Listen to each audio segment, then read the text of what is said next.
How's it going, ladies and gentlemen? My name is RuffledRowlit, and welcome to the first episode of the Daily Dose of Pokemon podcast. It is all a little bit rudimentary right now on screen, but this is a podcast that we are going to be bringing to you guys. I'm going to be joined with a few guests today.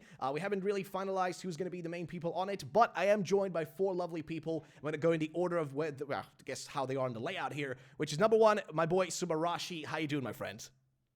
Hello everyone, it's Subarashi here. Nice to see you.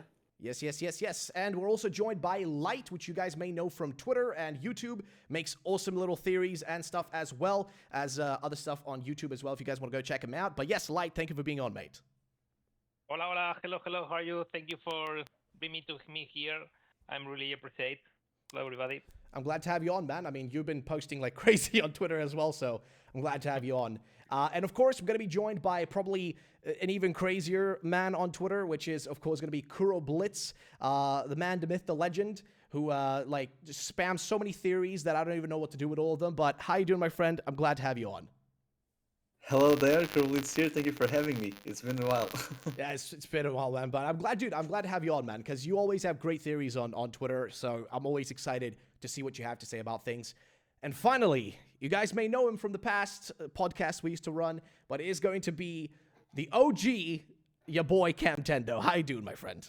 Yo, what's up, everybody? It's Camtendo. I am so excited for this podcast, dude. You have no idea. Dude, I am as well, man. Because, yeah, we haven't really done this in almost a year. It's crazy. But, yeah, we're back. So, you might be wondering, what are we going to be talking about today? Well, here is basically what's on the agenda. Now that the Indigo Disc is out, we all have, I would assume, has everybody played it? Everybody's played the Indigo Disc, right? Yep. Yeah, I played it. Yes. Yeah, rush it. Yeah, same. But everybody's played it. So I'm assuming now that we've all played it, we can pretty much, I would assume that we can all agree that we're probably like, I guess there's only one thing left, which is the epilogue, right? It's I still call him Dokutaro, but what is his new name again? What is his actual name? Peach Run, Pekka Run, whatever. Peach Boy. Yeah, Peach Boy. Yeah. So I guess we can. We're gonna nickname them Dokutaro in the end. I of the know, day. dude. It's of course I'm gonna do the same because it's just a perfect name. But because that's what we knew him for like half a year. You know what I mean? For so long. But here's the thing about like Dokutaro, Pecha Run, whatever you want to call it. The thing is, that's going to be the end. I think we can all agree that's the end of Scarlet and Violet. Like, as a set of games, that's going to be the end of them, right? Like, once that event in January drops, that's the conclusion of it. So, where does that leave us? Well, the question is, where do we go from here, right? Like, what is going to be happening with Pokemon next? Where are we going to be going next with, like, the next games and everything, and that's what we're going to talk about today. We're going to talk about, one, what is our own predictions for the 2024 games, and two, what do the leaks say? Because there's this one particular post that I've been wanting to talk to other people about. I've only had myself to go crazy about it on my own with, but I want to see what other people think about it, because I've seen conflicting theories on what it means. And then at the end, we're going to kind of just get together with our thoughts and stuff. But I want to start with that first. Predictions. What do we all think is going to be happening in 2024? And because we have like Kuro, you're always the crazy one with theories, I want to start with you when it comes to specifically this topic, because I want to hear what you think about 2024 into like, what do you think the games we're going to be seeing are? Like, is it going to be Johto? Is it going to be Unova? Is it going to be neither of them? Is it going to be a third DLC? Because some people say that too, which I think is crazy, but where do you stand to start with on that? Like, where do you think we're going in 2024 with new games or DLC or whatever else? Well, now that we got information that we're going to have the epilogue for the Hidden Treasure of Area Zero DLC, that's important to note. It's the epilogue for the DLC, not the main game, which is why I was thinking about the potential of, will they dare to do a DLC 3 and 4? It's possible, because this franchise always wants to make new things, so having a new DLC expansion would, be plausible. And with Kitakami and the Blueberry Academy, I feel like the itch for Johto and Unova was already scratched in some way, shape, or form. I feel like these were basically, what's the proper word? I feel like instead of trying to make remakes and people will not be pleased, they tried to put as much Johto and Unova in the DLCs as a sort of damage control. Because if they were to remake Johto and then they were to remake and/or Unova, it would be too predictable. And we all know that this franchise, they are not the best when it comes to predicting stuff, because they've always break patterns. Like it's a staple. That's true. So I would not be Yeah. against the idea of a third or fourth DLC. However, given all the ties with Johto and Unova, because Johto was a sequel to Kanto, and Unova had a sequel, I would not be against the idea that we get a Scarlet and Violet 2, but it's not set in Paldea. It's set somewhere else. That's an interesting thought. I never heard of that. A Scarlet and Violet 2. No one has ever come up with that idea. No, I haven't heard anybody mention that before. That is totally new to me. Like I haven't heard anybody suggest the possibility of a sequel to Scarlet and Violet. Yes. People used to think that we have to wait maybe some years to get another type of remake or something like that, but not so fast. No, but that's the thing though. Yeah. Okay, so here's the thing. Interesting you say that, because I haven't heard anybody argue the idea of like, because I've seen people say like, oh, like some people still think Kalos DLC. Oh my God, guys, the top right corner, we're going to Kalos. Yeah. Like I've seen a few people say that, but I've never seen anybody have the thought process of like, they're gonna give us a sequel to these games, because that just they could give us Kalos DLC as the DLC for the sequel game.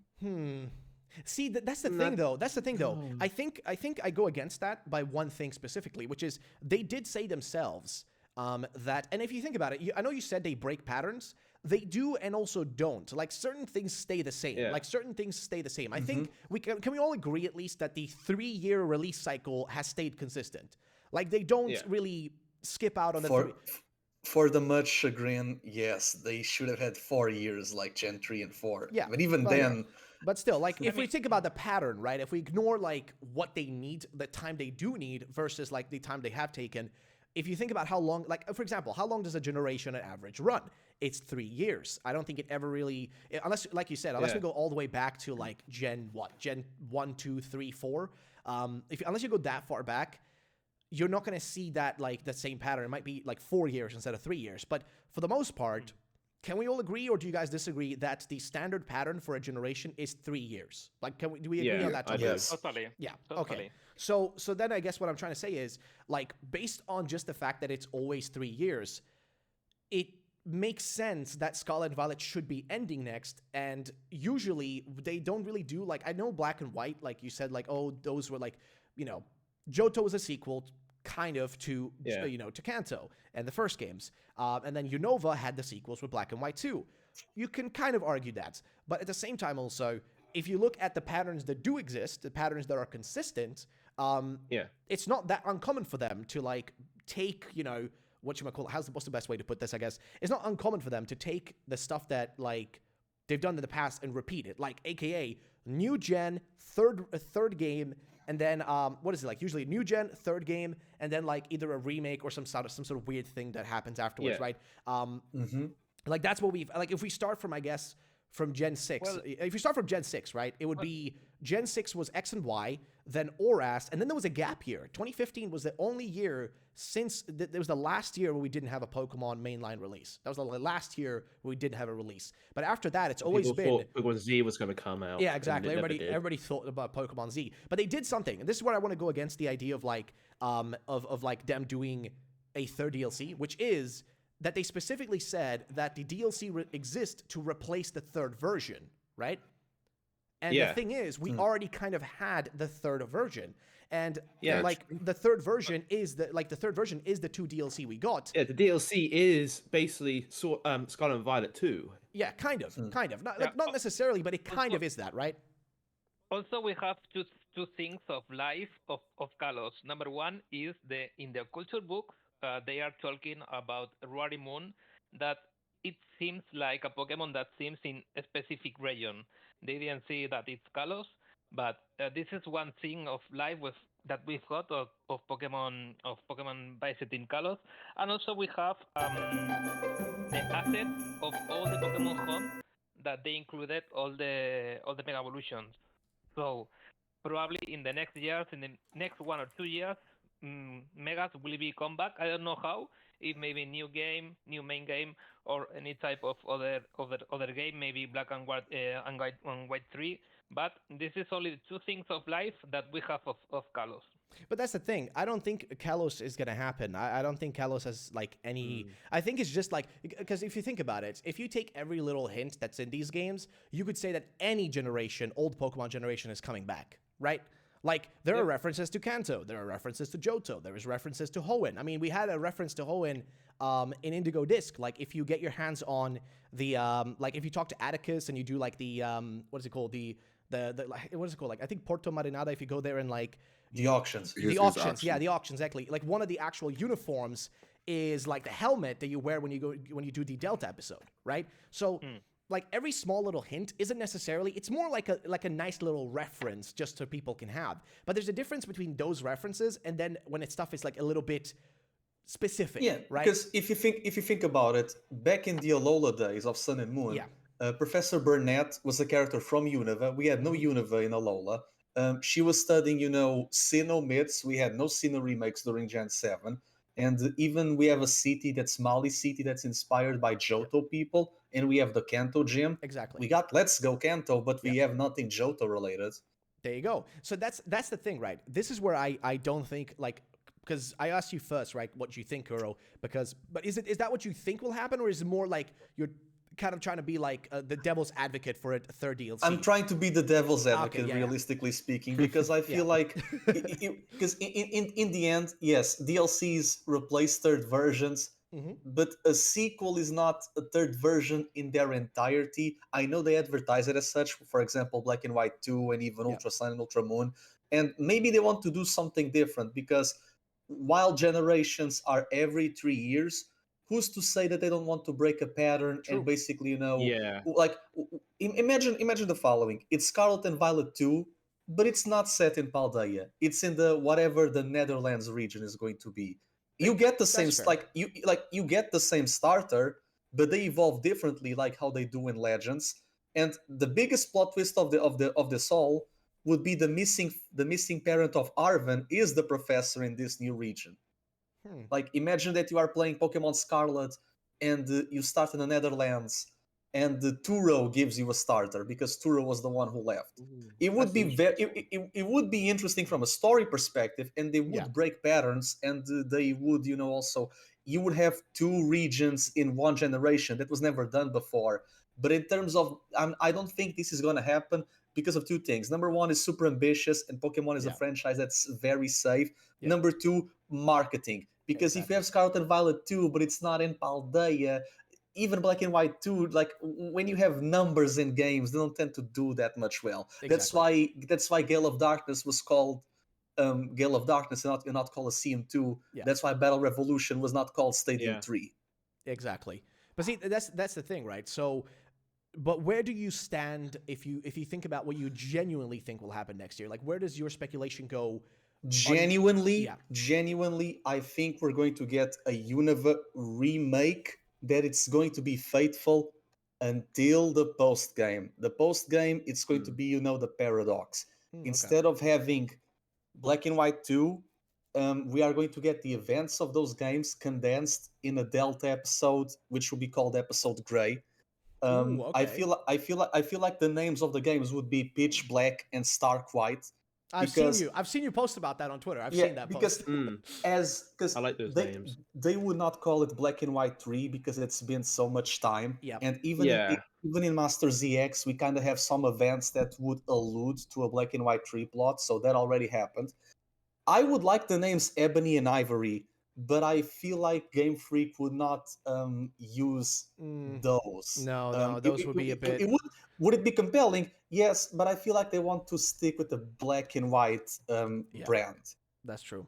I mean, they could go really anywhere with it. But okay, so you firmly then stand on... But is that the only thing you expect next year? Is it just a basic Black and White... Like, I say basic, but like a standard Black and White remake?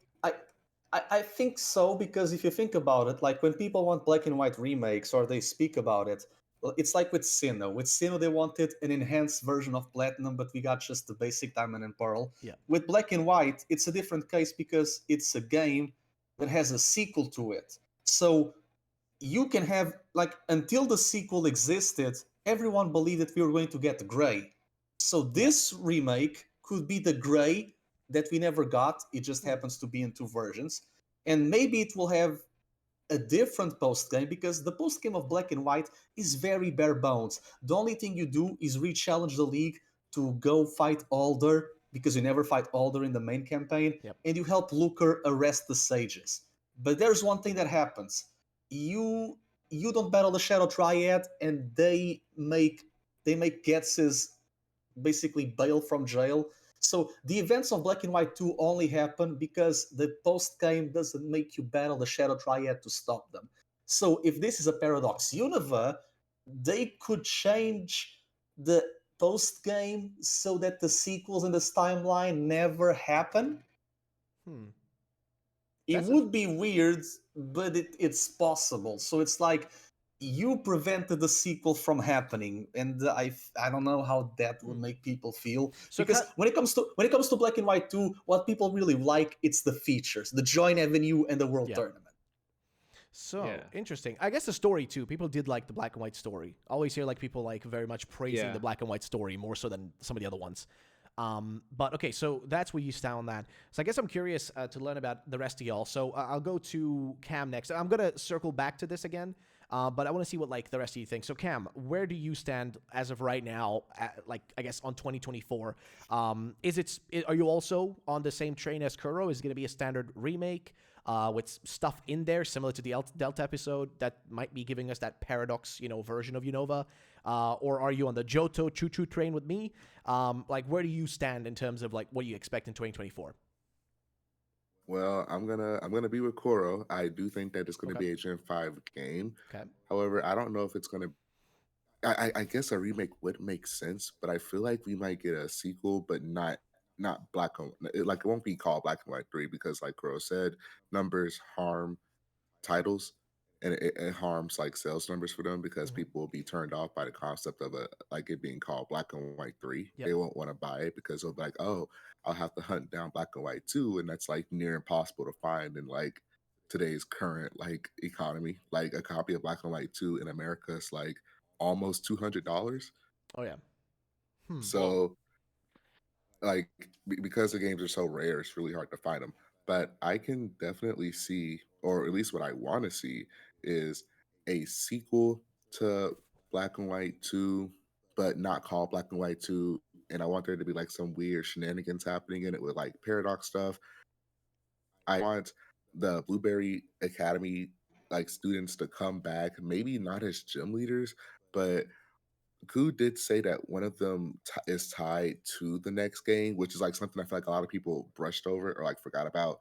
That Ku literally said one of the Elite Four members, not Lacey, but one of the Elite Four members holds the key to the next game. Oh Like yeah. he straight up said that. Hmm. So, and I think that character might be Drayton. It could be, Wouldn't be so shocking if you think about it. Given like yeah. who he's related to, given his whole like the whole dragon family and everything like that within Unova is a big thing. But interesting. Anything else you want to add on that, or like is that just generally where you stand, like black and white remake of some sort? It's yeah, I'm generally standing on that. I do think that they like Black and White as a game, Mhm. like with previous generations, they mostly got remakes because the original games themselves had a flaw to it. Like for Heart and Gold Soul Silver's case, the games were just dated, so they wanted to bring that back. And it was the same for Red and Blue. Yep. But for Diamond and Pearl, they fixed the problems with Platinum, and then they kind of went back to some of those problems in BDSP, but the game was modernized and it was like more accessible so people can get into that. Yep. With Black and White, we didn't get a third version because the games themselves were kind of already they like besides the whole you can't use previous Pokemon until a post game, games themselves had really no flaws to it. Like there was no reason for a gray or like an enhanced version. That's why they got sequels instead that kind of added on to what we already had instead of fixing problems. Like adding previous Pokemon felt it was a feature and it made the game better than the previous game because you have more options. We got like more towns added to it. We got like the World Tournament, Joint Avenue, things like that.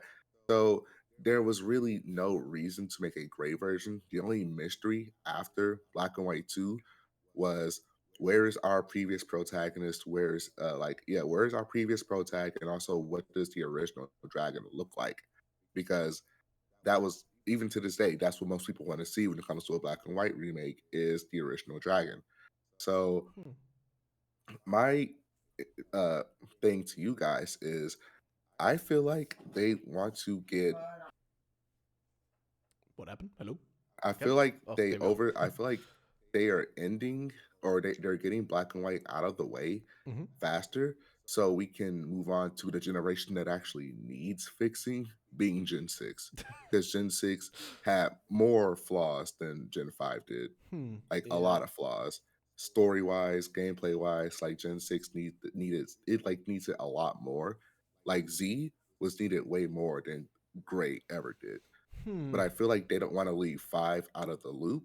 So that's why we're going to get a Black and White game now instead of Generation 10. So when Gen 10 or Gen 11 does come, we can finally get the Z or the X2 and Y2 treatment that Gen 6 rightfully deserves. And that's kind of where I stand. All right, that's fair. And I guess I'll continue with the other two of you guys. We still have Suba and Light. I'll start with Suba because I've got you first on my screen here. So, Subarashi, where do you stand? Where are you? Because you are an artiste. You're out there making art on this stuff, and you're Speedy Gonzalez when it comes to actually drawing these things. But I'm curious, where do you stand as somebody who I don't know how in the loop you are with like leaks and stuff, and how much. I mean, you've been watching me for years, so you probably stayed in the loop through that.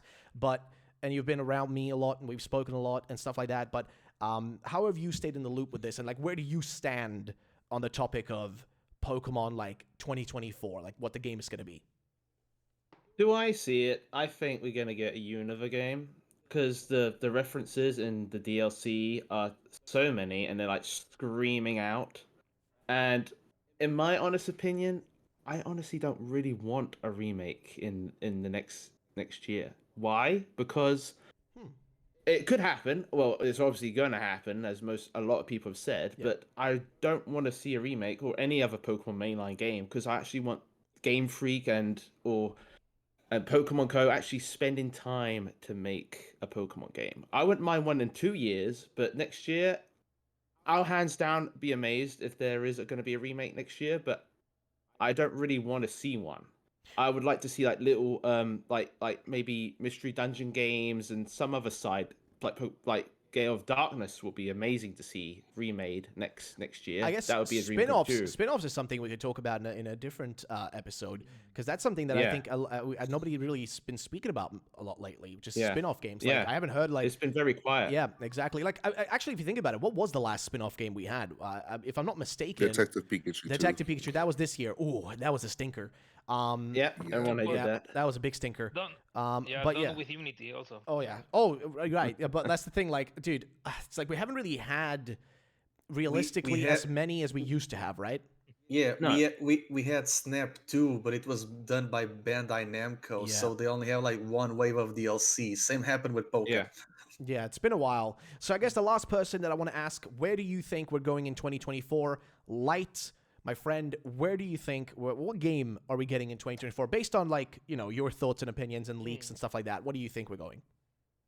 Honestly, I think that we will go to a sequel of Black and White 2. Okay, because there are a lot of hints that, well, in Indigo Disc, we have Lacey, suppose the daughter of Clay. Dryton is the, the grandfather is Dryden. It's, it's in the text of Indigo Disc, and all of this type of stuff.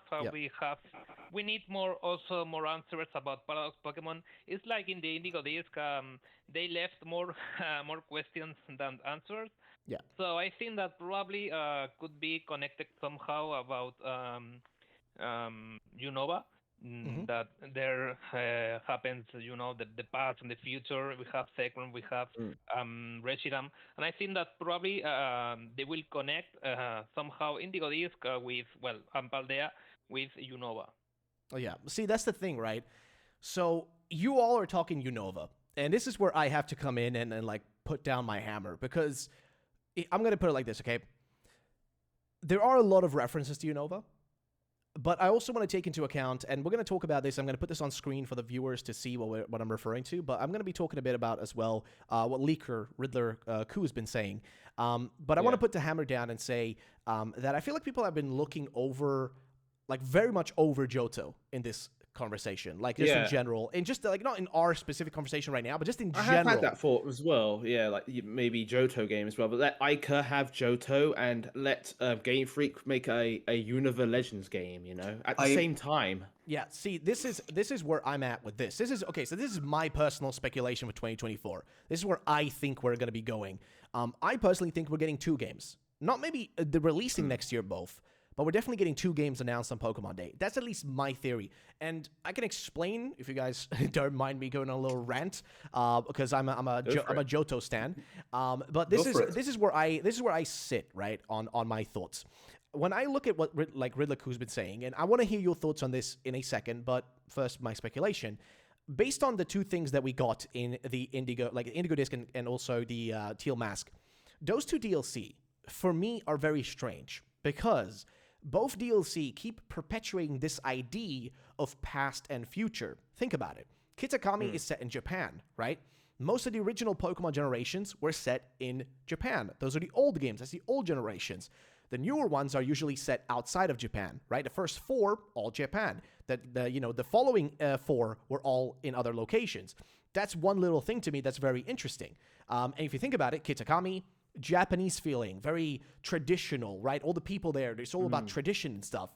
Then on the other hand, you have Blueberry Academy, which is all futuristic. It's a new institution. Everything is modern, modern facilities. It's a literal terrarium to keep Pokemon inside of it, with crazy like Tetris-looking buildings and stuff. Like it's got that way more of that futuristic feeling. The fact that they decided to do that there too, because the whole underlying thread here throughout the whole of these games is this concept of past and future, right? And I know with Paradox Pokemon, they're a little bit of that like wrench in the middle where it's like, ooh, well, they're paradoxes. Ooh, are they really from the future and the past? Ooh. But like, you got to remember, right? I know we speculate and stuff and all these sort of things, and we make theories, but you also got to remember that Pokemon, as deep as it is, it's also equally as shallow, right? It's like, they do stuff where they kind of like, they make you think there's more there, and there probably is more like in their mind there, but they don't actually ever give you a payoff on that, right? Like they never really, there's so many things in Pokemon that are introduced that they introduce to us, but they never actually give a payoff to it. It's kind of like they introduce it, they give us a little bit of a taste of it, and then they never actually do a conclusion on it. Like we never actually get a full explanation or any like, you know, complete lore behind it being explained. It's always like you get like breadcrumbs, only really a little bit of it. And this is where I think that it's going to be Johto and Unova. And when I say Johto and Unova, I don't mean that it's going to be one, you know, like it's going to be like 2 separate games that are both going to be massive, insane games, whatever. No, I actually think it's the opposite. I think what we're going to get is something like this. A regular Johto remake next year, specifically next year in 2024. Biggest reason I think for that, it's not to do with the hints that are in Kitakami, not the sports ball returning and the references. No, none of that. It's mainly one big thing. Next year is the 25-year anniversary of Gold and Silver. Is the 25-year anniversay. Now I don't know if it's the silver anniversary of Silver. Exactly. So there you go. It's like it's a big one, right? It's a big anniversary for them. And if you guys have been following any of the last like 10 years of Pokemon, whenever there is a big moment, they tend to do something big. Like if I'm not mistaken here, you guys can correct me on this. Didn't we get Let's Go Pikachu and Eevee on the anniversary of Yellow? Yeah, right. Yep. We got on the 20 years of Yellow. There you go. See, so my point is, they've done it before, and they'd like to do big things for the anniversary. Sometimes they can do small stuff, like I think, if I'm not mistaken, for Red, Blue, and whatnot, like they did the virtual consoles on an anniversary on the 3DS back in the day. Yep. That was pretty like a more small thing, but still it's something, right? That was something they did. But then, like, they also released re-released the original Gold and Silver games on the DS as well, 3DS. Yeah, there you go. That is something that they can do next year, because next year it's the 20 years of Fire Red, Leaf Green, and Emerald, so they can do GBA parts for the Switch. They could, but I don't think they will.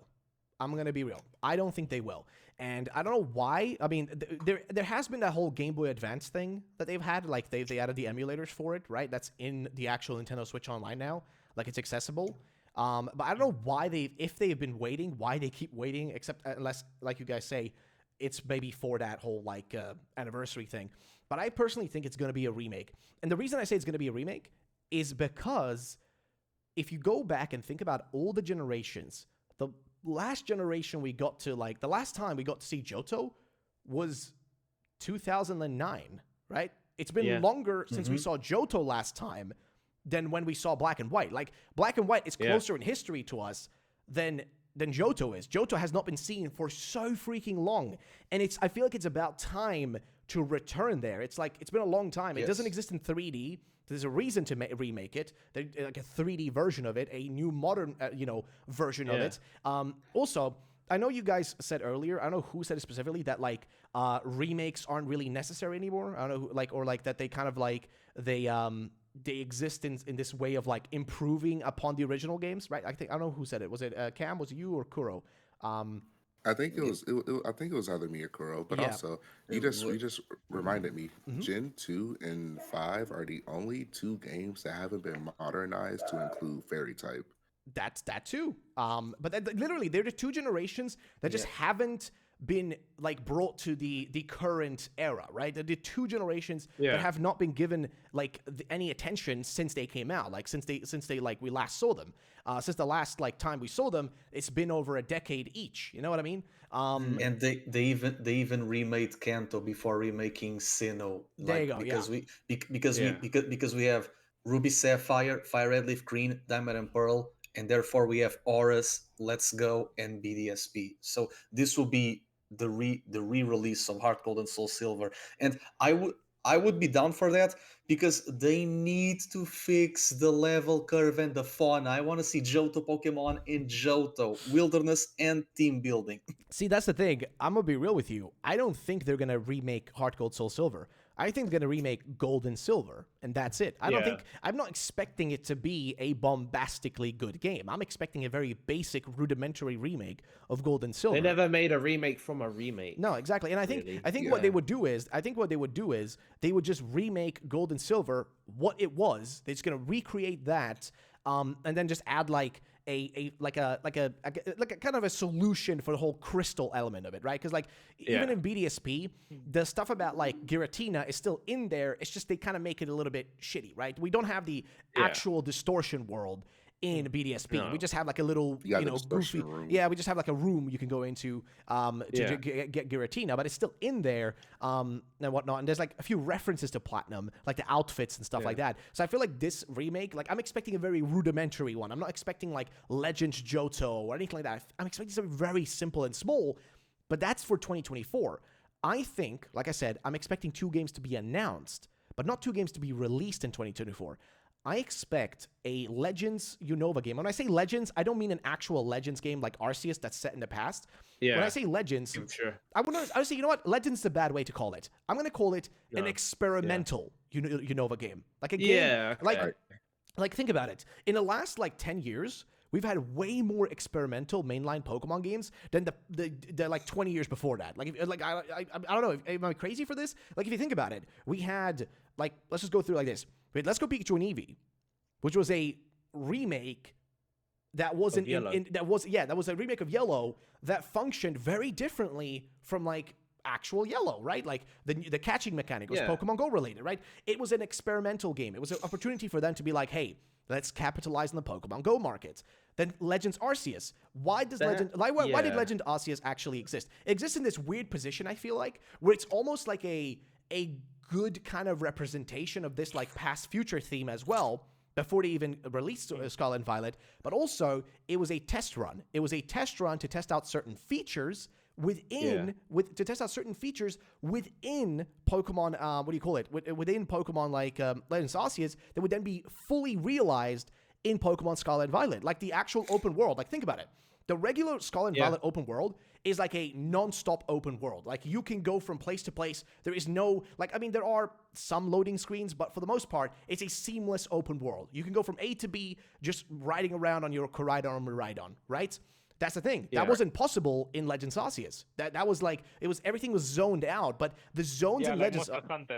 Exactly. And that's the thing. It was much larger, and you can kind of see that. You see that whenever they try a big feature, like, you know, open worlds, they do it little by little. They started with the wild area, right? The wild area was the first one. Yeah, go on. And now with the Let's Go feature that we get with the synchronization Yes, in exactly. Terrarium, Exactly. like Yeah. they could replace HMs of Johto and Unova with those. Like, you cannot go to that place, your Pokemon can go there for you. Dude, Exactly. I just had a big thought. What's What up? if we're getting a remake of that? Hear me out. What if we get a remake of Pokemon Crystal, and in the game with the synchronized, you get to control Suicune on your journey? Well, I mean, that would just be standard, though, wouldn't it? Like, I don't think that necessarily is I do agree. I don't think Crystal's going to be agree. remade. Yeah, but go on. I do agree with what you were saying, Ruffle, in terms of, you know, because 2024, it's, you know, the 25 years of gold and silver, and we know that this franchise loves Kanto. It's their baby, so it would make sense for Kanto to be revisited on the 30th anniversary. But at the same time, maybe they are not really focused on that. Maybe we get like Gen 10 in 2025 and 2026. It's like they do something massive DLC wise for Gen 10. Because we visited Unova in Gen 9, who's to say that the DLC for Gen 10 will not be Kanto, and that's, you know, their Kanto pandering for the 30 years. And that's another thing. They could do like a Legends Unova or a Legends Johto, because if you think about it, 2025, it's the 25 years of Crystal, so they can do something Celebi related, or heck, even unknown related, if they want to do a Legends Arceus 2, or they can do something Unova related because it's the 15 years of Black and White. True, they could. That's the thing. All of these things are possibilities, right? But like, that's the thing. It's like right now we can only really speculate. And just based on the things we know, I personally say this. Announcement in 2024 of 2 games. Johto remake, standard remake, basic remake of Gold and Silver. Because at the end of the day, it freaking sells. It makes money, okay? I don't know if you guys realize this, but BDSP sold more than Legends Arceus. But not just that, it sold a shit ton, okay? I think the actual sales are up in like 16 million, I think. Let me see. BDSP sales. I want to actually get this exact number for us so I don't have like sales number. So let's see. So it is sold. Actually, I could be wrong about that. No, it's actually, so it sold 15 million copies worldwide, right? It sold 15 million. So listen to this now, right? Keep in mind, 15 million copies worldwide. And that is stats that haven't been updated now since, I don't know, 2022, I think. 1 year, yes. Yeah, so it hasn't been updated in a year. But it sold 15 million copies. Now, listen to this. Unfortunately. This is the crazy part. How much has Black and White sold? The original Black and White. They sold 16 million copies in total. Not counting Black and White 2, but the original Black and White sold 16 million copies. So trying to make this argument that like basic remakes don't make sense, blah, blah, blah, all this kind of crap. No, it makes total sense because people will buy it. People will still go out and buy it. New fans will buy it because to them, it's just another Pokemon game. They don't really, you know, understand maybe the history of it or any of that stuff. They're just going to buy it because to them, they want to try it. Some people's favorite Pokemon game is BDSP. I know that's crazy for us to believe because you'd be like, no, brother, no, you can't have that as your favorite game. But like, there are people, I've seen people in comment sections of my own videos being like, I love BDSP, it's my favorite Pokemon game. Why do people hate it so much? I feel like the one thing that BDSP kind of flopped, it's the thing that I really praise Let's Go for, because in the end of the day, the Nintendo Switch and all consoles, they are not for kids, they are for family. So doing Let's Go back then was a good marketing decision because you have the old guard and the new guard, the veteran players and the Go players. You have basically, you're teaching your younger cousin or brother or sister or even your son or daughter, right? You're playing Kanto again and teaching them the ropes like how you did 20 to 22 years ago. But with Let's Go, you had a co-op system. If we had a co-op system with BDSP, that would have been super cool, because imagine someone teaching their son, brother, nephew, whatever. Imagine teaching them and doing co-op in the underground with contests in the battle tower in the Great Marsh, right? I feel like if BDSP had a co-op system, the game would have not been seen as in a bad light as it was. I mean, that's the thing. You say that, but I also I would argue against that and be like, the reason the game is seen as bad is based on really 2 things: the graphics of the game Because people, as much as we want to say graphics don't matter and stuff like that, as much as we no, want they to, do. as much as we want to They say do. that, they do, because they don't maybe matter to you and me, because I can go play a game that literally has stick figures, and as long as the gameplay to me is fun, I can still enjoy it. Yeah. But graphics do matter to your average consumer. An average person will buy a game based on graphics, as much as we want to think Especially that's in not this the case. But it time will. of era, you know. Our first impact is always eyesight. Exactly. Yes. Also, We I don't- always I don't- we always judge something at first by what we see. sadly. Exactly. Like Yeah, I don't it's our think first. it was It's, the food for your graphics. eyes. yeah, like, it's our first sense. Like Yes. Right. Cam, what do you think? If I'm being, I was gonna say, if I'm gonna be real, I don't really think it was the graphics that was the issue. I think it was the overall art style, because Yeah. if you compare BDSP Yeah. artistically to like Let's Go, just say what you want to say about it. Let's Go was a beautiful game. It Like, looked, art it looked, style it looked wise. fine Yes, for what it sir. was, right? It It looked was- fine. It looked yeah. good. It didn't look bad. You're right. But like, I You think can the graphics are compare just a Let's part Go- of it, though. A part of Yeah. it, you know. If you were to compare Let's Go, even like X and Y and Oras's chibi style to BDSPs just does not look as like good as like Yeah. even the 3DS chibis. It just Yeah. doesn't look good. No, it doesn't. Definitely not. Like, the graphics in the game are super unfortunate, because I would have said this if they had actually had the graphics. Like, when you go into a battle, you have a full model of your character. If they had actually used those models instead and like built the world around those like trainer models, I feel like it would have Yeah. looked way better. However, they didn't, and that would have looked more like Let's Go Picture Eevee, because Let's Go Picture Eevee, clean art style, it works. It's not like too much in any direction. It's just Yeah. right good. But the thing is, BDSP failed not just because of the graphics, but also because of expectations. I think that's the biggest issue, is people's expectations for what this game was supposed to be, or what they expected a Diamond and Pearl remake. Because so many people, and you got to remember, people have nostalgia for this stuff. Pokemon Yeah. is all about nostalgia. Okay, people Yeah. run fully on nostalgia here. And right now, I'm going to tell you right now, in 10 years, you'll have people who played Scarlet and Violet. If they make a Scarlet and Violet remake, or if they do, some game in the future, there will be people who are like, man, I miss the good old days of Scarlet and Violet. What is this garbage? Like, there will be people who will be nostalgic because that's what you grew up playing. So you remember it in a certain way, and then when it's remade, you realize, this is garbage. And you think it's garbage not because the actual game is garbage. It's just because it remade what you played as a kid. But as a kid, you didn't have this objective way of viewing things. You didn't have time to waste on like waiting for a Pokemon. You had the time as a kid to waste for the health bar to go down, but now you don't. It's a bunch of stuff like that. It's like you didn't realize it as a kid and you enjoyed it as a child. Yeah. But now that you're an adult, you view it like you think it's bad because it doesn't give you that same feeling you had when you were a kid. It doesn't give you that same enjoyment, right?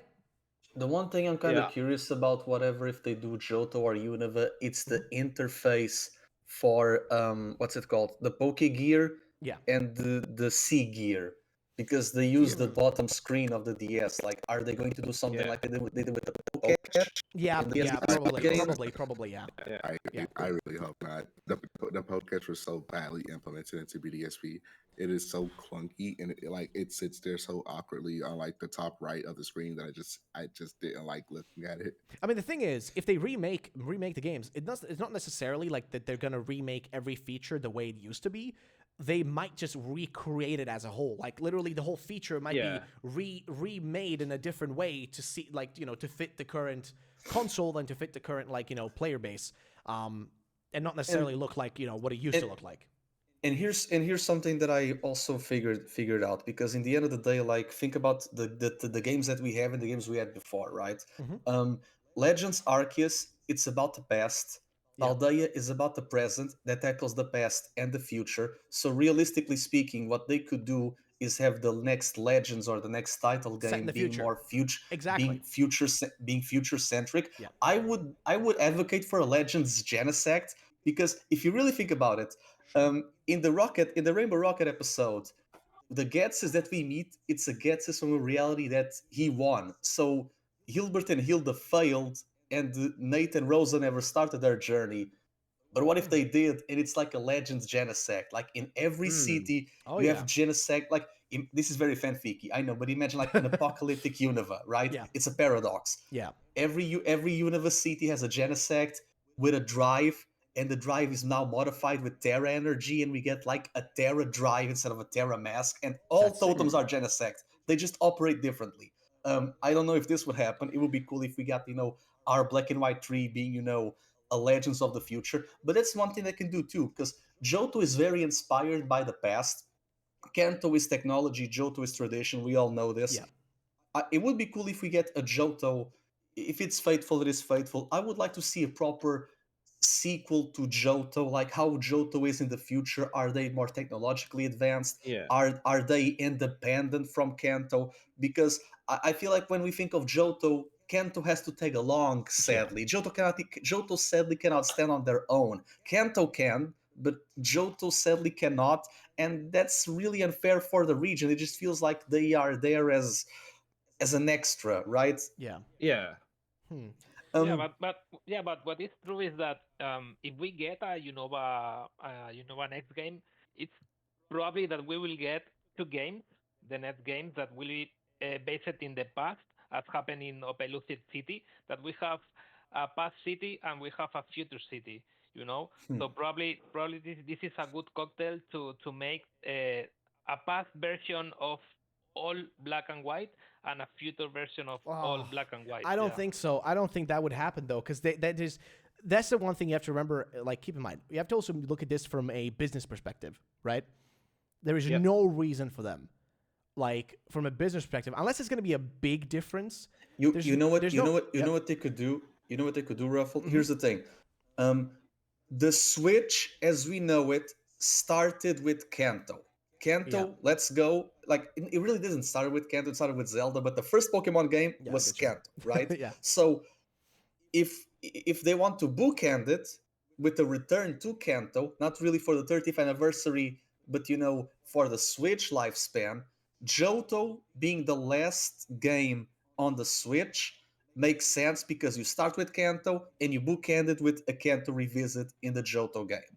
And that means that the Unova game for 2025, that will be the starting point for the Switch 2, or for the Super Switch. Yeah, it's another thought. The Switch is almost going to be dead. Because it incentivizes people to buy the Johto game because it's the last one, and it still incentivizes people to, buy Unova because it's in another console, so they still get sales no matter what. See, because if Unova is still I don't believe that. I disagree with that, though. I'm gonna be real.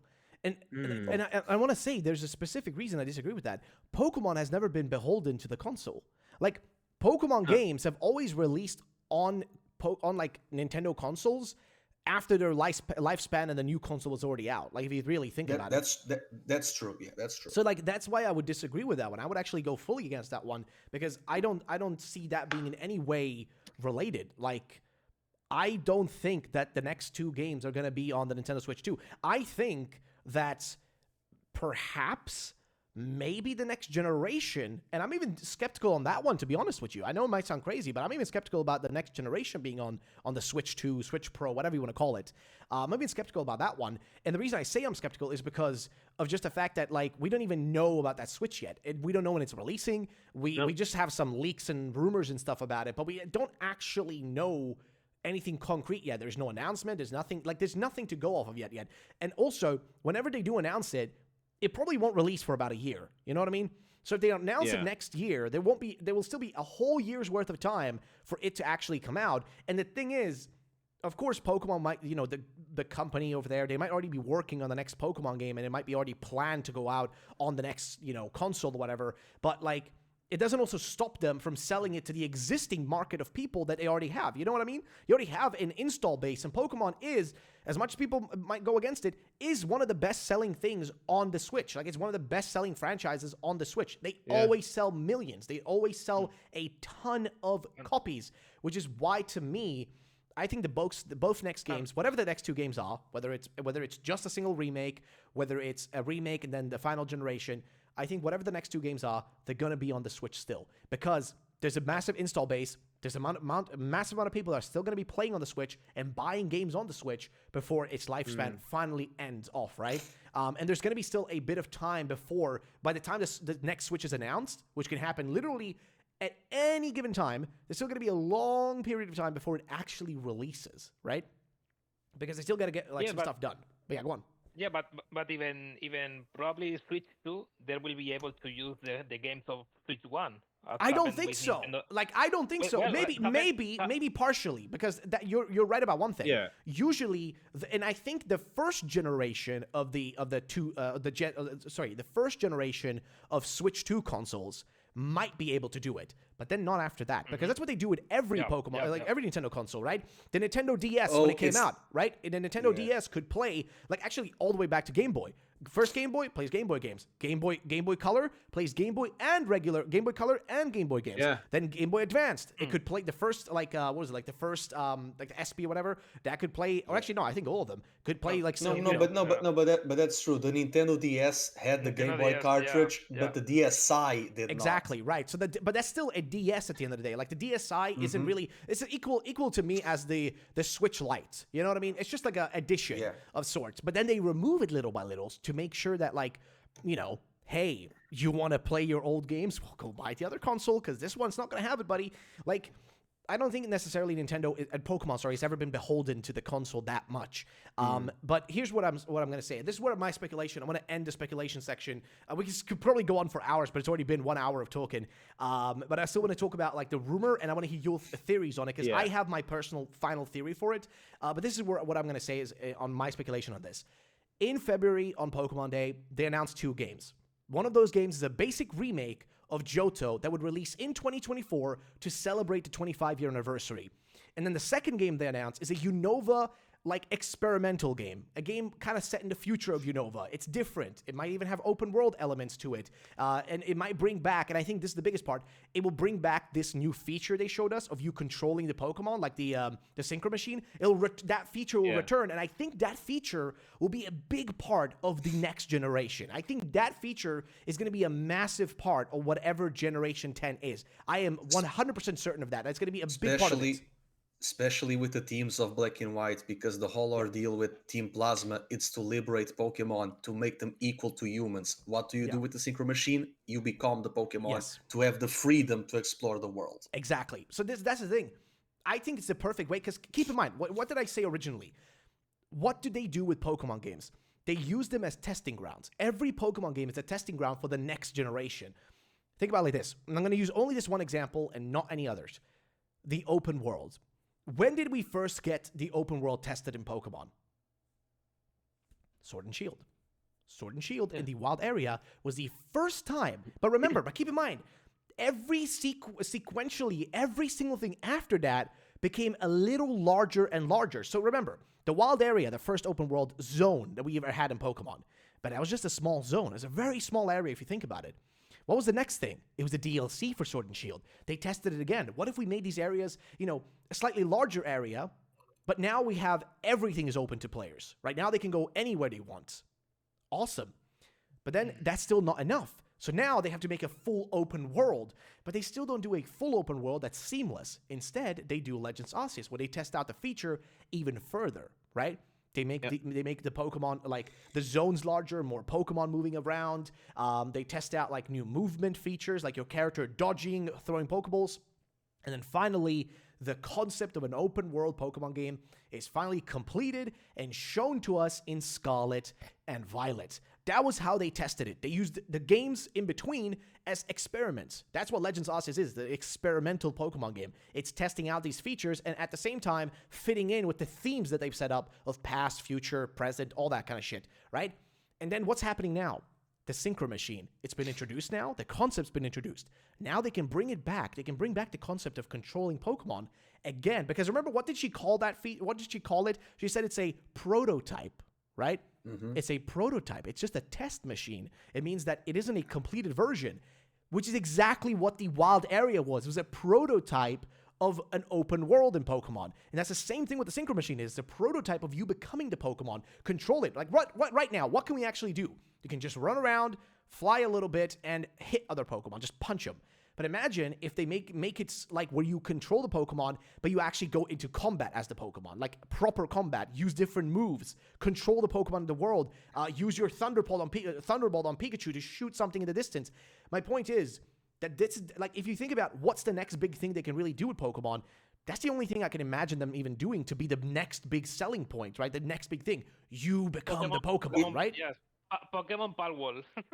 Basically. You also and you also have the nostalgia factor because you controlling your Pokemon, yes, it gives vibes of Pokepark and of Mystery Dungeon. So 100%. it scratches that itch of spin-offs that we don't have. Dude, it's crazy because it's such a big feature, and I've seen so many people on Twitter, dude. I see tweets every day of people like they're playing as like Totodile, and they run up on the mountain and they kill the Simba and Golden shit. one is so fun. Like, oh yeah, the Golden Go with like the Pro Skater 4 or some shit. Like, I've seen so many cool things that people are doing and having fun with that feature, and that's what proves to me that this feature is gonna come back. The fact that they called it a prototype and all this kind of stuff, it's just a little tiny breadcrumbs to mess with us and to, like, hint to us. But here's the thing. I think, like I said, 2025 is when I think that Unova game is going to come out. And the reason I think it's going to be 2025, I don't think it's going to be November. I think it's going to be early in the year. January, February, March, around that period, because they already did that once. They already did that with Legends Arceus. If people forget this, there was only 2.5 months, barely. I don't even think there was 2.5. There's like a month, like basically 2 months between BDSP and Legends Arceus. Okay? They came out 2 months between each other. I would like if they had a Unova game on March 5th, because the Unova games internationally, they were on March 4 and March 6th for Europe and North America. But I doubt they will do it because March is after Pokemon Day. That is true. It doesn't. Yeah. It doesn't make sense to release. But to be fair though, I don't think that would affect sales at all, because Legends Arceus, if you think about it, came out like a month and a half. Actually, what was it even, like a month and a half, barely? 2 months after. No. Before Pokemon Day, it came out like a month and a half before Pokemon Day. So yeah, you had there's only a month and a half of hype, quote unquote, for that game before they already announced the next thing. So I don't think the announcement of in Pokemon Day has like any impact on when the game releases. I don't think it actually even matters. And we used to think it matters, but I don't think it matters anymore. I don't think it's an important thing to care about, because people still buy it. That's the thing. I thought that's the reason because of COVID. What do you think, Cam? What do you think it doesn't matter? I was thinking, back when Black and White came out, you mentioned this earlier, how it only sold like 16 million copies. If they were to re-release it or remake it, even though I don't want to remake, if they were to remake it, it would sell like 40, 50 million. Why? Because Pokemon now is not the same as it was back in 2011. Yeah.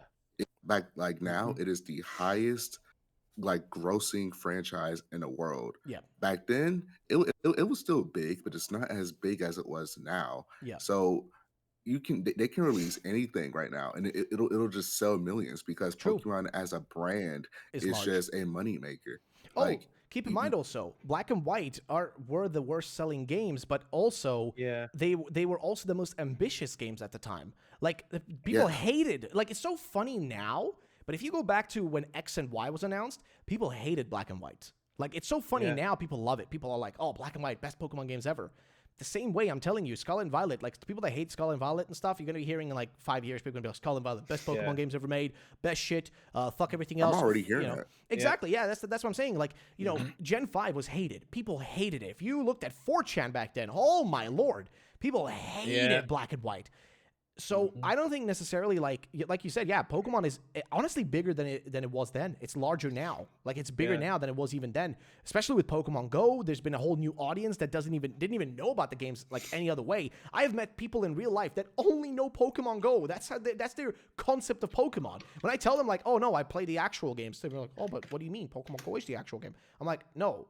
The games on the consoles. Oh right, those. No, I just play Pokemon Go. I'm like, really? Like, this is the only thing you consume? Like, the franchise, the fan base, everything has changed, right? They can drop it whenever. They can announce it whenever, because people will still buy it. Because like, at the end of the day, it doesn't matter. As long as you've announced it, as long as people know it exists, and as soon as it hits the shelves, people will go and buy it. There's no question about it. Doesn't matter if 2 months ago they bought another game. People's attention spans are slower and slower and smaller and smaller and shorter and shorter. They want more content quicker and quicker, more consumption. That's you kind know? of a problem because It they have is. that so much power, they can just make the most shittiest Pokemon game ever, and people will still buy it. Call of Duty is a They perfect don't example. have to put effort. Yeah, they don't have to put effort in anymore. But they don't It's have a to. bad That's the thing. thing. They've never Exactly. had to. They actually, realistically, they never have had to put effort into Pokemon. Like, realistically, they've never had to do it. Because at the end of the day, Pokemon games are relatively simple in design. Like, they're relatively simple Yeah. in what they are. And they never really... And also, at the same time, what actually is people's gripes with Scarlet and Violet? I think they're great games. It I was think the Scarlet and Violet... glitches. I think, yeah, that's the issue. It's bugs. It's not actually the game Yeah, itself. only the bugs. It's really just two things, right? The bugs, the lag, I think is the right word, right? Because bugs yeah, bugs are just terrible. a standard in every video game. Yeah, But some it's of them are the funny, some of lag, them can and be it's also annoying. the graphical Yeah. fidelity of the game, because the game looks Yeah. shit in some cases. It's gritty. Yeah. Yes, the graphics are not the best. But genuinely, though, I feel like we can really just toss out this idea of them, not announcing certain things at certain times, etc. We can toss that out. They will announce shit whenever they want to, and if they release something, like, I think Legends, like Arceus, changed everything, okay? That game changed, my fundamental understanding of what they do has fully changed because of that game, because that game changed how they approach things. It changed how they announce things, when they release things. Like, the only other time in history, do any of you guys know this? Because I know this fact. Which other time in history have we ever had two mainline Pokemon games release at the same year? Or same time? Platinum and Black and White, I think. No. Fire no, Red no, Leaf, no. Fire Red Leaf Green in January, and Emerald in Emerald. Yes. September Yeah. of 2004. Yes. Exactly. That's the only other time where we've had in the same year, two Pokemon games in that short amount of time. Like, that's the shortest distance between two mainline games releasing. That's the only other time. And now they've done it again, right? Which is nuts. Yeah. So that proves that they are not against the idea of releasing Pokemon games close to each other. The most logical thing to me is, with all the hints, all the weird little references, especially the Synchro Machine, all of this tells me Unova is going to show up in 2025. And I say 2025 because that's also the perfect time to release it, as it would be the anniversary of Black and White. Because Black and White are turning 15 years in that year.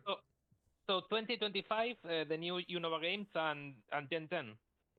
No. Oh, yes. And Generation 10 at the end of that year. Same as Legends. Because Legends came out the same year as, Scarlet and Violet. And none of us thought that was going to happen. Everybody thought, like, originally, before they announced Scarlet and Violet, everybody thought that we were going to get DLC for Legends Arceus, and that's it. Most people did not even consider the idea of us getting a Gen 9 game yet. Because everybody thought, it's impossible. We just had Legends Arceus. They can't do that. We already got it. But they did it. Yeah. They still did it, right? We still got it. It's because the fiscal year in Japan and March. That's why they had to release it in January. But at the end of the day, like, from a business perspective, it doesn't, like, as long as you get it out and get those, like, people will still buy it. Yep. Plus, also, keep in mind, Pokemon, they have a schedule. Merch needs to be prepared. Things need to be done. Yeah. All this shit runs in a loop. Like, why do you think then they've been pumping out so many games, but most of these games contain pretty much the same Pokemon, except a few extra additions to fill up the new merch stuff. Listen, I was in Japan. I'm going to tell you right now, it's insanity, okay? I went to 5 different Pokemon centers in Japan. Every single one of them was smock full of people. I'm talking families with children, random dudes, random boyfriend, girlfriend people, like, just walking around. Like, I saw, like, me and my fiance, we saw a couple that bought, like, a Paldean and regular Wooper because they wanted to have one. That's merch, that's sales, that's money, right? I saw so many people there. So many freaking people buying Pokemon stuff of the new Pokemon. I saw more people buying freaking, like, what was it? Like, I saw more people buying Sprigatito and, like, it was like one of the Hisuian Pokemon. I don't remember which one. More people buying those than people buying Pikachu plushies. You know what I mean? Or Charizards. Yeah. I saw a shit ton of Charizard, but I did not see a lot of the other ones left. Those were freaking gone. Like, I bought a Smoliv, for crying out loud. I've got it right here on camera right now. You guys can't see it, but anybody who's watching the podcast can see it. But I bought a Smoliv because, hey, it's Smoliv. It's a new Pokemon. It's cute. Like, when new people... Yeah, people is going to spend more money in plushes than in games. Yeah. Yes, it's like at the end of the day, the video games are not really money makers. Okay, the video games, they make money, but do you guys know like what percentage of Pokemon's money actually comes from the video games? Because it's like 20% of their total gross revenue. 20% You could say the of their games money's are from there. advertisement, really. They are, exactly. They're They just a are. giant commercial, right? They're just. I mean, do you guys agree with that? Is like, would we all agree I that do. the games are Yeah. just? No, I agree. Yeah, Kuro, what do you feel about that? Yeah. Do you agree? Like, No, I agree. Yeah. okay, yeah. So that's the thing. Like, I think we could all agree that the video games are just giant commercials. So the more games you can put out, that's more big commercials. Because you know what happens every time? It's pocket money. Exactly. But like every time a new game comes out, they introduce a few new Pokemon, and that gives people that hype of like, because like basically it's like a graph, right? If you just look at a regular graph that goes like up and then down, it's like this perfect like up like bump every time. So what happens is every time they want to bump in merch sales, because like think about it like this. Why would you go out and buy a Pikachu plushie or a Smoliv plushie or a Charizard plushie or Pokemon TCG cards or watch the anime? Why would you do any of this? If The you game started it. Why would you do it if you didn't have a reason to do it to begin with? Because you wouldn't just be buying the plushies for themselves unless like this was like a toy craze, right? Like you know when you were a kid and everybody in school, you know, wanted Yu-Gi-Oh cards. Well, they didn't want Yu-Gi-Oh cards just because of Yu-Gi-Oh cards themselves. No, it was because there was a reason behind it. Because the show existed and people loved the anime and that got people excited. Now they want the cards, right? Pokemon's the same thing. You play the games, and now you're like, oh my god, I had such a fun time, and my favorite Pokemon is, I don't know, Lechonk. Oh, I really want a Lechonk plushie. Oh, I really want to have that because I love Lechonk. And that's why you buy the merch, because it's just a byproduct of you enjoying something else, right? It's the byproduct. The same way, and I use this example all the time. I love Game of Thrones, right? I used to watch every episode when it used to come out back in the day. I was super into it. Then the show ended, and my interest fell. But you know what also happened? Now, when they announced the most recent show, and I watched the first season of a show called House of Dragons, here's the thing. I got super into it. Because I hadn't been into it for years, but all of a sudden I was like watching YouTube videos about it. I was watching theories about like, you know, who's gonna die, what character's gonna survive. Yeah. You know, I went out and bought a freaking mug, a mug. I bought all the books. I've never read. I never read books. I bought the books. I've been reading Just the like books. me with Yoko Watch. This is what I mean, right? Like the show, but then but here's what happened, right? The moment the show ended, the moment I was done with the episodes, after like a few weeks, that hype in me dissipated. It went down, you know, it slowed down. And that's the exact same thing with Pokemon fans, with the video games. You are not going to be, like most average people, they're only going to be invested during that period where they're excited for it, aka playing the games, discovering new things. Because the basically, let's put it like this, the Pokemon video games are gateway drugs to Pokemon merch. That's literally it, dude. Yeah, they're the starting drug. They're the starting drug. They're like the weed, bro. Like it's like to get you to the hard shit. And let's think about this. Like, let's think about this for a moment. With Pokemon Day in 2 months ahead, people are already feeling the less hype, like because they already played the DLC. Like, the hype is getting down and down. It's decreasing. Perfect example, my YouTube stats. My stats have dropped off like crazy now in this current, like the last like 5 days they've dropped off because people are just not excited anymore. People have played the DLC, they've finished it, they've done everything they could have done, they've enjoyed it, they've been hyped, but now it's over. Down. Exactly, and that was just a small DLC, by the way, and that's already given a little bit of an uptick, but imagine a full game release. That's way bigger. So what I'm saying is this. I think, like I said, next year, because of the 25-year anniversary, Johto remake that will feature hints and stuff and maybe like, you know, some weird features and stuff like that, but it's just going to be a regular remake. And then the UNOVA game following that up a few months later in 2025 because it's the 15-year anniversary of UNOVA. That's what I feel like personally. But that's pretty much what it's very plausible because the copyright of Pokemon started in 95. So realistically, the 30th anniversary would be in 2025. And they would make safe games with Johto and Unova now, only to do Gen 10 in 2 years, and then with the 30th anniversary, it will be Gen 10 DLC. So they would have to be more than what they did now. Yeah. The next DLC needs to surpass both Gen 8 and Gen 9 combined. Oh yeah, and it probably will. I'm pretty sure. Like I think it's going to be on this console, and it's going to surpass it. But yeah, that was the speculation. I think we went on way longer than I expected on the speculation part. But it's fine. I think it was perfect. I have been enjoying this. So I want to conclude it now with what the leaks have been saying, right? So I want to use this one specific image. I'll put it on the screen here for the viewers to see. And you guys can see it in the actual Discord chat. You guys see that one? Like Riddler Yeah, Coup? I see it. So everybody here knows Riddler Coup, right? We all know him. We all know the man, the myth, the legend. Yes. The strange man on Twitter. So he posted a picture, right, of 4 different images, and he said, well, I guess, surprise-faced 2024 predictions. Now, he posted this all the way back in November of this year. I say all the way back, it's not even been that long, but he posted this image. Now, I have a theory, but I don't want to be the only one talking, because I know I'm RuffledRowlit, always the one talking too much. I want to hear your guys' theories, and I want to tell you my theory on this, because I have a concrete answer to what this is, but I want to hear what you guys think, because there are 4 images, and tell me if you don't know which ones they are, and I can explain what they are. But has everybody seen this post before? Yeah, I've seen it. Yes. Yeah, I've seen it once. okay. And does anybody have any theories on this just yet, or are you? I do. Okay. Well, I mean, not really, but the one thing I'm kind of curious about, it's, Ku used image of Master ZX, and I don't think we have a... We don't have a what? Sorry, I have family over. Good. Because like we don't have a Paldea map of Master ZX, so they only use Messagoza, and Messagoza just feels weird there. I don't know if it's on purpose or not.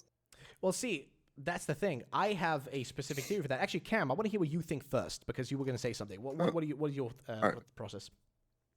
I was thinking that, like, as of the 2024 prediction, all these regions are going to be relevant, and the Paldea is there because of the epilogue that's coming out next month. Yes. Yeah. And like Johto and Kanto are there because, like you said, Ruffle, that there might be a Johto game, and obviously you can't have Johto without Kanto, so we might get that, and then the UNOVA game to top it all off. So all 4 of these regions are going to get featured next year, starting with Paldea, then Johto and Kanto, and then ending with UNOVA. Exactly. That is exactly what I was going to say, because you literally got it right on the dot, because that's what I talked about because I made a series of, I made like 3 videos talking about my predictions and all the theories and all the hints and stuff like that. And that's exactly what I said too. These 4 images, now for those of you who are watching this who maybe don't know what's going on these images, I guess we can explain it simply, right? These 4 images are specifically 4 regions, right? Top left, that is Kanto. Top right, that's Johto. Bottom left is UNOVA, and bottom right, of course, if you've been playing Scarlet and Violet, you will know that is, the Messagosa, the Uva Naranja, Academy, specifically in Paldea. So you have 4 regions represented here. And just like Cam just said, all of these will be present next year. Maybe not all of them will be playable next year, but they will all be present. How? From announcements, the DLC epilogue.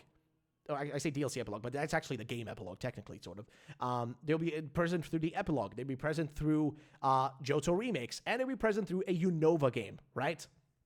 All of these is exactly why. Like, this is the post, okay? Now, I was doubting, I'm going to be real with you guys, I was doubting a JOHTO remake more and more because of all the UNOVA hints and stuff. I knew there was Johto stuff too, and I was like, yeah, but it's like way less Johto stuff. I was like feeling so worried, but that's also because Johto is probably going to be the smaller game.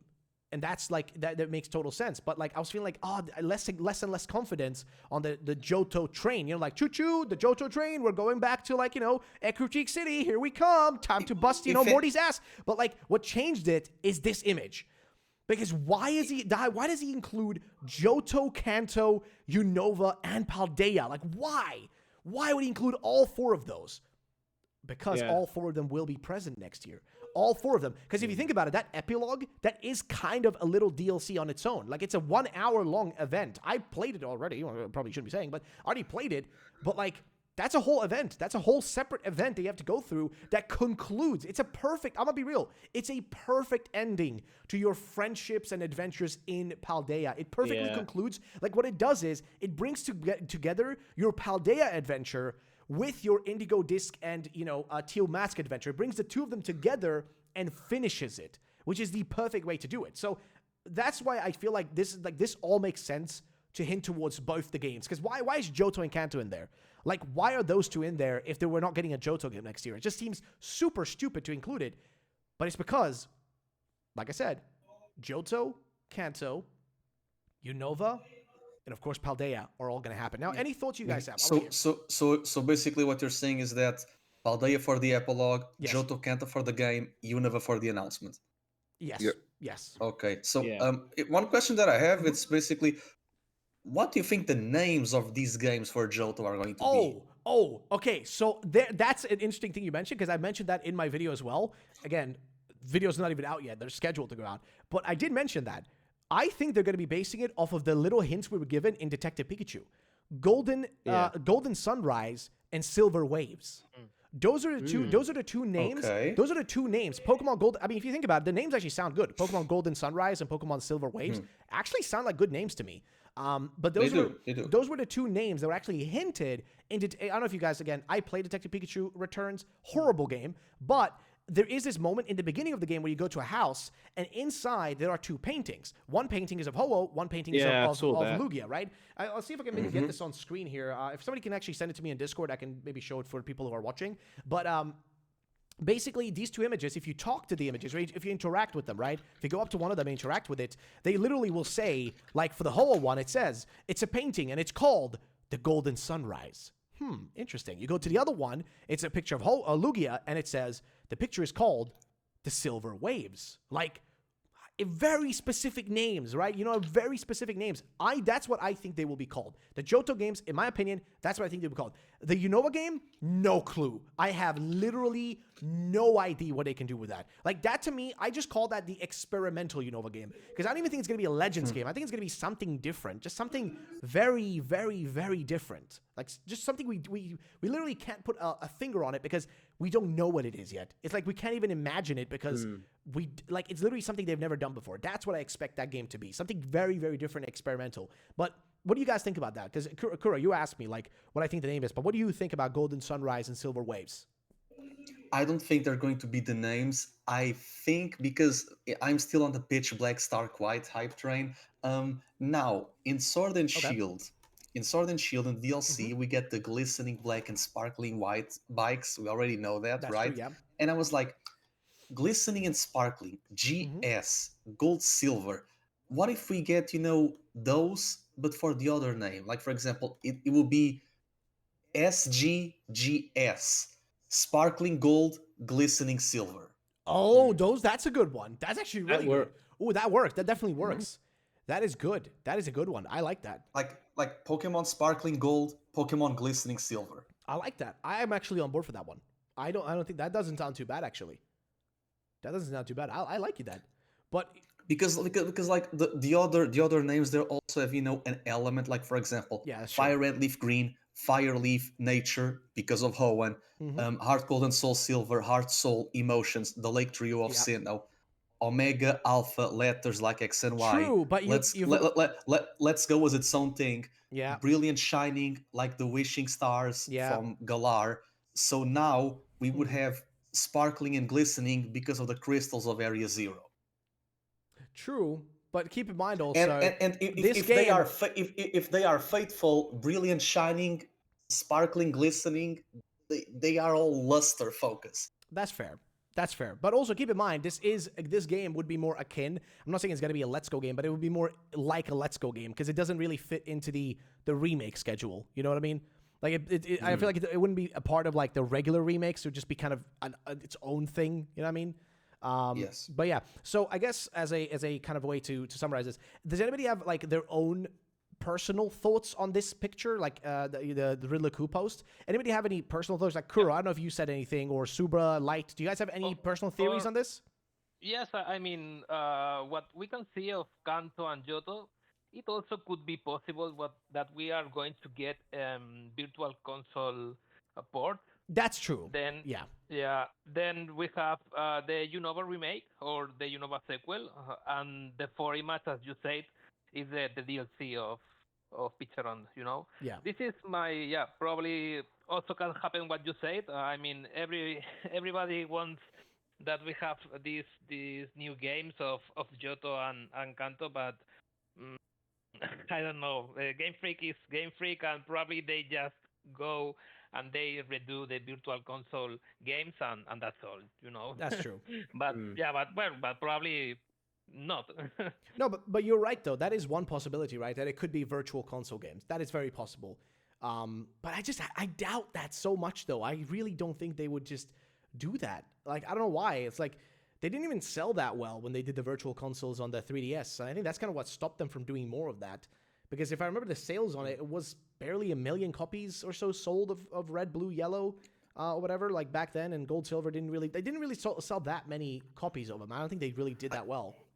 I know this is very, semantics, because realistically speaking, like I'm seeing the images, right? Yeah. They are all from Master ZX. And Yeah. because the only the only character from Paldea that we have in Master ZX, it's Nemona. So her mindscape, it's not the region, it's just the Mesagosa Academy. And I'm seeing all of the other images. The Johto that we get, it's from the remake Heart Cold Soul Silver. Yeah. The UNOVA that we have, it's from Black and White 1, because we don't see Lentimas Town from Black and White 2 there. True. The Kanto that we have, it's Kanto from Fire Red and Leaf Green, because this is Leaf's.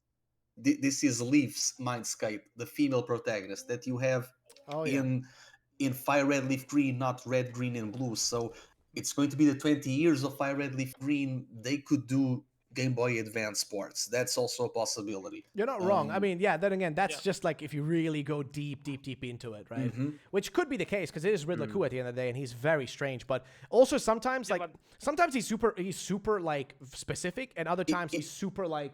It would be super weird. It would be super weird because it's like Paldea for the epilogue, Kanto for the port, UNOVA for the announcement, Johto for the release. That that could be. I mean, just imagine that. Just imagine that it arrives Pokemon Day. We are just watching the trailer, and we see, in 2 minutes or 3. I don't know how we'll delay, or how much time we will take to see the trailer. But it's mostly that if we see the trailer teaser about the UNOVA games, it will be like 30 seconds, 40 seconds. I don't think that in this 3 or 4 minute video, we are going to see Johto remakes, UNOVA games.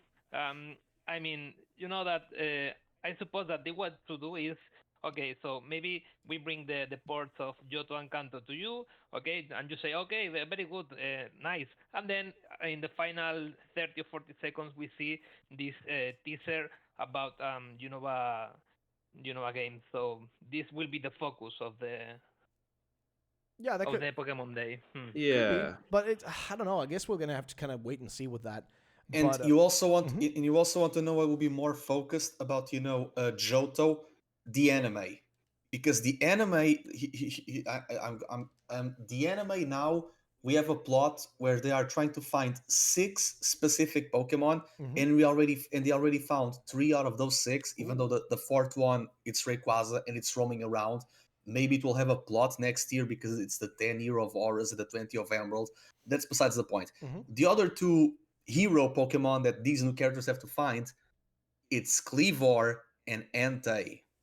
Interesting. So it could lead to Johto because, but Kleavor, it's from Hisui. And I'm like, true, but we got Ursaluna and Kitakami. Who's to say that the anime doesn't do their own thing? They can put Kleavor and Kitakami. They can put Kleavor and Johto if they so desire. For all that we know, the Entei might not even be a past paradox. It might be an anime original future one. That's true. Like they can do whatever. Like everything that helps for distribution and to keep Gen 9 alive. Exactly. Yeah. That's true. That's big true. But man, I don't know. I guess we've been going for like an hour and a half already. Damn, this actually turned out to be great, man.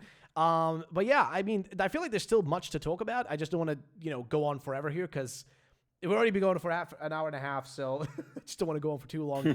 But I feel like we can kind of conclude like this. I think we all expect I think we can all agree we expect something UNOVA related to at least be announced next year, right? Do we all agree though on Johto games next year, or do we have like a discrepancy there where you guys think maybe yes, no? Because I'm like, okay, so if we were like to put it like this, do any of us disagree on Johto next year?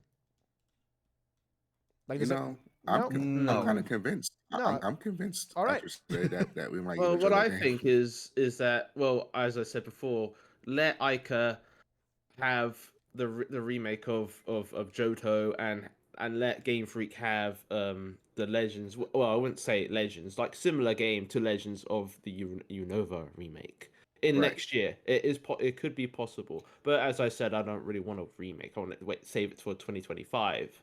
But they won't though. That's the thing. They won't. Wait. No, they won't. Gotta I wish publish. they did. But yeah. I wish they did. I'm But starting to what notice that like Game Freak is starting to treat Gen 5, and I don't mind this because like I'm kind of over Gen 1, but Game Freak is starting to treat Gen 5 with that level of favoritism that they treated Gen 1 like back during the Gen 7 and Gen 8 days, because we're getting a lot of like this DLC is the biggest Gen 5 love letter that they could have done. The only thing that's like missing is them bringing just straight up a gym leader from Gen 5 at the academy, like Clay showing up and like, what are you doing with my daughter? Stuff like that. But like Oh, yeah. this Yeah. feels like a huge love letter. And even without this, there are so many like Unova references, even in the base game of Paldea. Like they brought back the NPCs that play instruments, and when you get close to them, like their instruments influence the music that's like the time music, like in Black and White. They like they're like the Pokemaniac NPCs. They're wearing like Pokestar Studios clothes from Unova. Like even the base game had a bunch of Unova references in it. Yeah. And the Paradox Pokemon, a lot of them are Gen 5. King Gambit got in it, like that's a Gen 5 Pokemon And with even evolution. Like and even in Legends, we got Bascule, Legion, and Enamorous. Yeah. true. True. Exactly. See, this is where it comes to me that like the whole thought of, I feel like all these references as well and all these things more so point to it not being a basic remake of Black and White or a standard remake. Like it gives me more of that Yeah. feeling it's going to be an experimental, different game that's not going to be exactly the Unova we remember. What I think. That's at least the way I view it. But all right, I don't know, guys. I guess the conclusion we've kind of come to, at least for now, is we all expect some kind of Unova game. I don't know, again, know what. I feel like Kuro, you're more on the side of it being a Black and White remake with like Paradox elements at the end of the post game, so to say, right? Yes, basically trying to merge the two titles into one, and that would be the paradox. All right, so that's where you like. Do you still stand firmly on that, or is that like just kind of like? No, I'm just playing devil's advocate. I don't know All what right, the gotcha. All right, Cam, I guess are you on the end of are you on the like the Johto plus Unova experimental game side, or are you kind of different? Yeah. Okay, yeah. Light, where do you stand on it? Yes, I still that we will get new sequels of Black and White 2. Sequels, but when you say sequels, you mean Black and White 3, or do you mean like do you mean okay? So like remake, Legends game, literal sequels, Black and White 3. Like what kind of game do you when you say sequels? Which one do you mean? Well, I mean something that you know that Indigo Disc just left us a lot of questions about Pokemon, about the characters, about everything. Yeah. So it's supposed that should be or could be a connection to it from Indigo Disc and Paldea to Black and White 3. You know, I mean. But do you think it's going to be Black and White 3? Like, do you think it's going to be like a standard remake that just continues the story, or do you think it's going to be like a game set in the future, a game set in the past, like do you just think it's going to be a standard remake then? Yes. I mean, I stand with Okay, this. Like, yeah. Fair enough. That's fair enough. If you think it's a remake, that's fine. I'm just curious to understand, like, you know, why you think that specifically, because I know the references and stuff, but the references doesn't necessarily mean, because it can be any kind of Unova game, right? But I was curious if there's a reason you think it's going to be just a regular remake, because I think we're going to get a regular remake of Black and White, but not now. I don't expect that now. I expect that during Generation 10, like later down the line.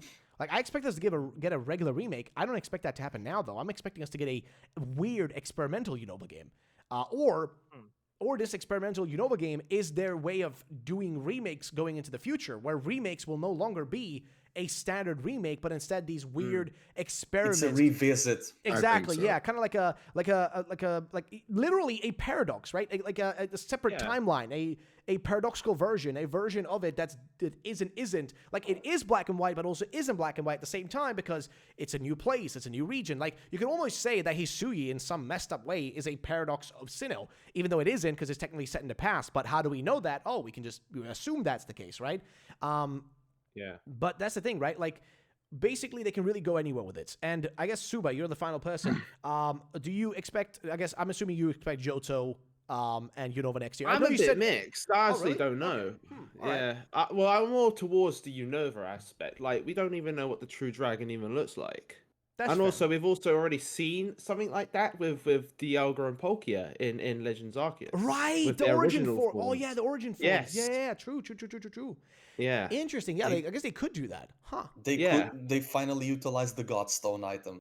Yes. Yeah, Like, we literally- haven't even that seen is a true. If you think form about it, of can we be honest though? Haven't we, like, if we're gonna be real here, I know it's like there's those items and things that have happened in the past. Have you guys noticed that in like the last, like, I want to say 5 years of Pokemon games, they have been bringing back a lot of weird plot points and weird little small stuff. The Like, Azure Flute. that's one. Another one, for example, would be what's it called again? The bloody the Johto Space World demo. Surfetched. Yeah. Surfetched. That was already existed back in the day, but they never actually made it in reality. But it was an idea. Belly Bolt is a beta Politoed. That's two. That's so true. basically, they've been a lot lately. They've been bringing back old IDs, so it wouldn't shock me, like you said. The Godstone, they can break back like the original dragon, the concept of it, everything. Like all these things can return now because I feel like now they're willing to explore those things a lot more. Also, you know why we need a Gen 5 game? Why? So we can finally put the whole Ingo subplot to rest. See if he actually does return back to his timeline or not. Okay. It would be very weird playing in Unova. The battle subway is there, but it's closed, and Emmet doesn't let you in because no, that would be so sad. And also in Black and White 3 will be Sada and Turo. Oh Yeah. my god. I would also I want to say I would be more inclined for realistically I feel like they should do a break, but money sells. won't. Like money sells. Yeah. So Yeah. money whatever. You get what I mean. I get what you mean. The thing with Johto is that Art Gold and Soul Silver they did what they had to do, but they also were very safe.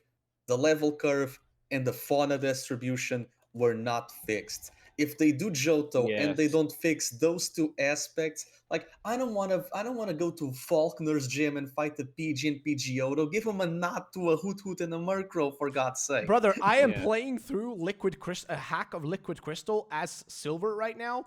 Trust me, they don't have to do a lot to improve it because like they just changed it. They gave, for example, I totally forgot this. Miss Drevis isn't even part of Morty's team normally, right? Yeah. And this hack, they gave him Miss Drevis. Like, that's the small stuff they can do, but the problem is they won't because it's going to be a quote-unquote faithful remake. Yeah, so for me to go, so if I want to have a Slugma or a Houndour, I have to go to Kanto. Exactly. Yep. It's gonna suck, man. I know, dude. Yeah. It's gonna suck. But I have to spend my whole game without a Larvitar. Dude, it is what it is, man. But I hope at least like you have to go to Mount Silver for that. To be fair though, So- hopefully Pokemon Home connectivity will be there, so you can just slide over your shit that you need. Yeah, like a year later. I mean, Yeah, exactly. BDSP connectivity only arrived 3 months later. I know, brother. But I mean, it's the best you can do. You know what I mean? But the one thing that they could do is that they utilize the Safari Zone better. that's true. I mean, the thing is, there's a lot of things they could do with this remake to make it better. Like, actually changing things would be the most logical thing. Like, as much as, like, people are, like, they want remakes, it's the same issue with BDSP. I feel like if they had changed stuff, they could have probably made it better, but the problem was that they had to make it faithful. If they had not made it faithful, I think it would have been a better game. I think the problem is when they And if it was a platinum remake, it would be even more money. But not just that. No, not that it would be more money, but this is the problem. When you remake a game, if you remake it faithfully, you're not just remaking the game itself, you're also remaking all the problems with that game. Like, that's another thing. So, like, what they need to do is, whatever they do, make sure to do with Johto. I hope at least, I know they won't, because I have to be realistic here, right? I hope they do make changes. I want changes. I want them to improve stuff. This is the same issue with, like, World of Warcraft, for example. When they made World of Warcraft Classic, they were like, we're going to make it faithful. And people are like, you have to make it faithful. You can't include this and that or whatever. Well, there, of course. And it worked for a little bit until people realized, well, this thing is broken and this thing makes no sense. And I'm bored now and I've finished this and this doesn't make any. And then they had to add things and make changes. And then people realized, what I thought was perfect isn't actually perfect. It does need some changes. They would have to make changes because think about this for a moment. In Goldenrod, you have Whitney's gym, and her gym is shaped like a Clefairy. That's not a normal type anymore. So the gym True. structure will have to be different. I would not be against the idea that if they gave, for example, she still has Miltank, but depending on the version, she starts with Apom or Teddiursa. That's on her official True. artwork. That could be a cool tie-in. True. For Morty, instead of just having a Gengar line, give the guy some mons from his stadium, like give him a Marowak, a Girafarig, a Stantler, a Noctowl. Give him a Hisuian Typhlosion for the heck of it. Could work, dude. I mean, again, there's a lot of possibilities. I mean, we've been only talking about Unova being set in the future. There's also a possibility that they decide, hey, let's make a Johto set in more in the past or some shit, and then they can change stuff around. Yeah, during like the war, the war. Yeah, between, I mean, they could literally. There's so many options they can do with it. But I'm gonna finish it up here, guys, because I feel like we could go on for hours, and it's already been an hour and 35 minutes. So I'm gonna be closing it out here. I want to thank you all for watching the first episode of the Daily Dose of Pokemon podcast. That's the name. It's a working title. We'll see if we're gonna change that. I think we're gonna stick with it though. I like the name, but we're gonna have to change a few things up. The layout isn't perfect just yet. But yeah, that was that. I want to thank you all, guys, for joining. Of course, lads, make sure to go and check out their channels, their Twitters, all that sort of stuff. Of course, you guys can just go through and quickly do a little promo if you want to for yourself. We'll start with Suba. Do you want to promote anything specific? Not really. No, you can go to my Twitter and catch up with my artwork. I always do and post artwork mostly all the time. I always will have a new post up there anyway. All right, perfect. Light, anything you want to promote? Well, if you need Pokemon, or some series that I do, also check my channel if you want some type and guides of Pokemon Scarlet and Violet, and that's all. There you go. Go check them out on YouTube. And Kuro, anything you want to promote? Yeah, so you can check out my Twitter, KuroBlitz96, and my YouTube channel, that's just KuroBlitz, if you want to see more stuff about Pokemon games, as well as anime, cards, manga, all of that stuff. Good shit. And Cam, my friend. I mean, they should all know You where to guys find already you. know. Yeah, Exactly. Find me at Camtendo. New uploads coming soon. I just gotta get a break from work. Hell yeah, brother. I mean, hopefully soon. But yeah, ladies and gentlemen, that's going to be it for the first episode. Hope you all enjoyed it. I've been wanting to bring this back for a while. The next episode might take a while because I'll be on vacation, so I won't be viewable or available for at least like a week and a half, I want to say. So I'll be gone for a little while. But well, thank you all for watching. Thank you for tuning by, and hopefully we'll see you in the next episode of the Daily Dose of Pokemon podcast. Have a good one.